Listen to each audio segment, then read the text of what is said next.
Doctor Sreevarma ஆயுள் தரும் ஆயுர்வேதா அறுவை சிகிச்சை இல்லா குணம் ஆயுள் கால நிவாரணம். Yesterday courier private limited domestic international cargo உங்கள் இல்லம் தேடி வந்து கொரியர் புக்கிங் டெலிவரி செய்து தரப்படும். ஊடகங்களுக்கும் பத்திரிகைகளுக்கும் காலை வணக்கம். இன்றைய தினம் சிவகங்கை மாவட்டத்தில் என்னுடைய எழுச்சி பயணத்தை துவங்க இருக்கின்றேன். தொடர்ந்து இதுவரை 49 சட்டமன்ற தொகுதியிலே எழுச்சி பயணத்தை மேற்கொண்டு சென்ற இடங்களெல்லாம் மக்களுடைய எழுச்சி பார்க்க முடிந்தது. இன்றைய தினம் முதல் கிட்டத்தட்ட சிவகங்கை மாவட்டம், ராமநாதபுரம் மாவட்டம், தூத்துக்குடி மாவட்டம், தென்காசி மாவட்டம், திருநெல்வேலி மாவட்டம், விருதுநகர் மாவட்டம் இந்த மாவட்டத்தில் உள்ளடங்கிய சட்டமன்ற தொகுதியிலே எழுச்சி சுற்றுப்பயணத்தை மேற்கொள்ள இருக்கின்றோம்.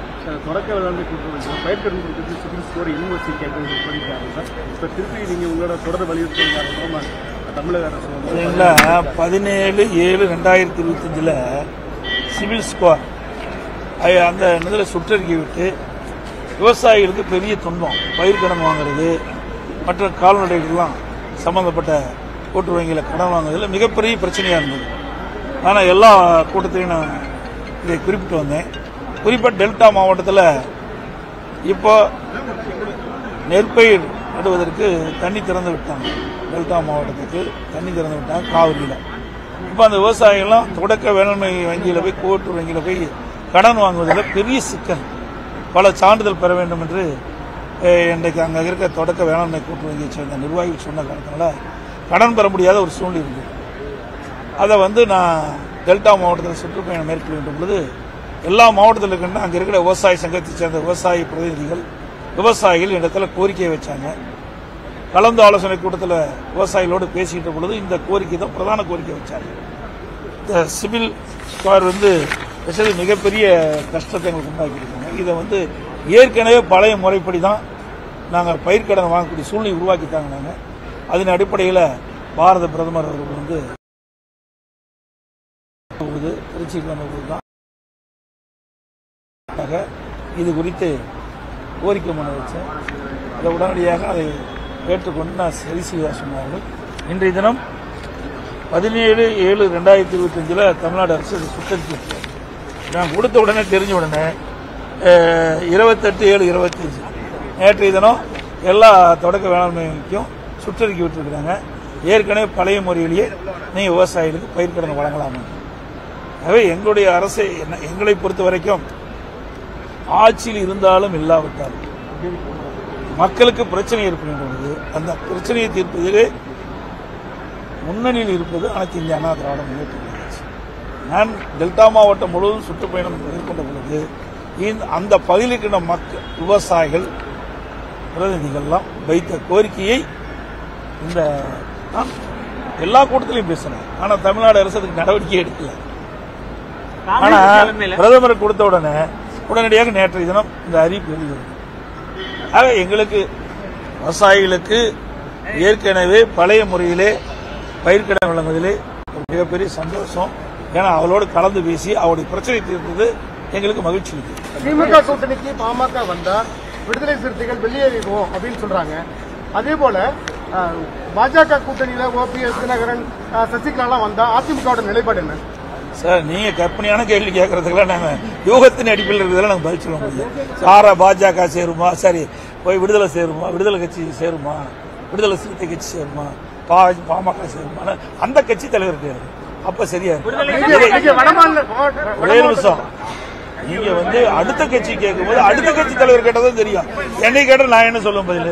வட மாவட்டங்கள்ல நீங்க பிரச்சாரம் பண்ணும்போது வன்னியர்களுக்கு 10.5 விழுக்காடு இடஒதுக்கீடு அதெல்லாம் முடிஞ்சு போனது. அதை ஏன் நீங்க இதை எடுத்து பத்திரிகையில போட்டு விறுவிறுப்பான செய்தி வரணும், மக்கள்ல ஒரு குழப்பத்தை உண்டாகணும், அந்த கேள்வி கேட்கறீங்க.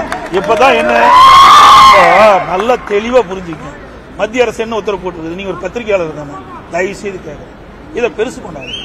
இதை வேண்டுமென்றே திட்டமிட்டு சில விஷமத்தனமான கேள்வி கேட்டு இதை ஒரு பத்திரிகையிலே ஊடகத்தில் வெளியில் அதுக்கு ஒரு குறிப்பிட்ட பிரச்சனை உண்டாக்கும்னு நினைக்கிறீங்க. அது நடக்காது. ஏன்னா இப்ப அதெல்லாம் தாண்டி போய் இன்றைக்கு மத்திய அரசு ஒரு உத்தரவு பிறப்பிச்சு அதன்படி இந்தியா முழுவதும், தமிழ்நாடு இந்தியா முழுவதும் ஒரு நிலைப்பாடு எடுத்துட்டாங்க. அதோட முடிச்சு காங்கிரஸ் தலைமையில தாவேகா காங்கிரஸ் கூட்டணி போடுறதா ஒரு மூன்றாவது கூட்டணி உருவாறதா சொல்றாங்க. காங்கிரஸ் தலைமையில தாவேகாவோட சேர்ந்து மூணாவது கூட்டணி உருவாறதா சொல்றாங்க. சார் இன்னும் 8 மாசம் இருக்குது தேர்தலுக்கு, எது வேணாலும் நடக்கும்.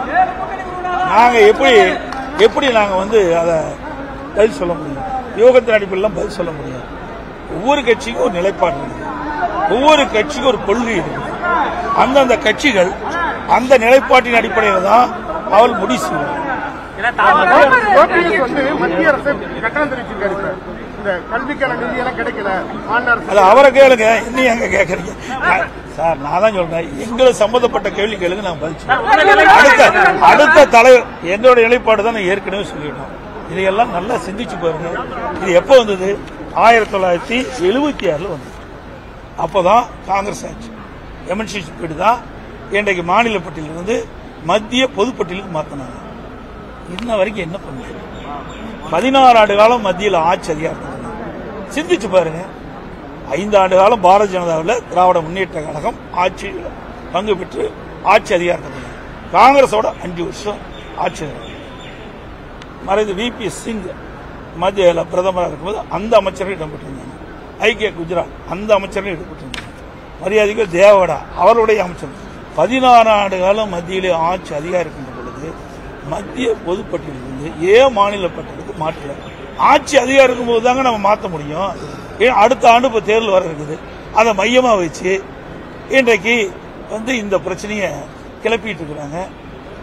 ஏற்கனவே உண்மையிலேயே இந்த பிரச்சனை தீர்வு காண வேண்டும் என்று திராவிட முன்னேற்ற கழகம் எண்ணி இருந்தால் அவர்கள் மத்தியில் ஆட்சி அதிகாரம் இருக்கும்போது மத்திய பொதுப்பட்டியல் கல்வி மத்திய பொதுப்பட்டியல் இருந்து இங்கே மாநில பட்டியல் தாராளம் மாற்றிருக்கலாம். ஓரணிகள் திமுக பத்தி உங்க கருத்து சார்?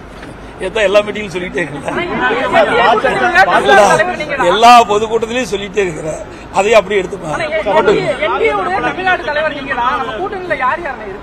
யாரு எங்க கூட்டணியில? அதிமுக பாரதிய ஜனதா இருக்குது.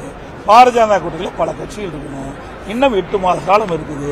8 மாத காலம் தேர்தல் அறிவிக்கப்பட்ட பிறகு அவங்களுக்கு யாரெல்லாம் இருப்போம் என்பது பத்திரிகை ஊடகத்தை வைத்து தெளிவாக நான் குறிப்பிடுவேன். நன்றி, வணக்கம். டாக்டர் ஸ்ரீவர்மா ஆயுள் தரும் ஆயுர்வேதா அறுவை சிகிச்சை இல்லா குணம் ஆயுள் கால நிவாரணம். Yesterday courier private limited domestic international cargo உங்கள் இல்லம் தேடி வந்து கொரியர் புக்கிங் டெலிவரி செய்து தரப்படும். என்றும் உங்களுடன் மை இந்தியா. முக்கிய செய்திகளை உடனுக்குடன் தெரிந்து கொள்ள சப்ஸ்கிரைப் பண்ணுங்க, பெல் பட்டனை பிரஸ் பண்ணுங்க. என்றும் உங்களுடன் மை இந்தியா.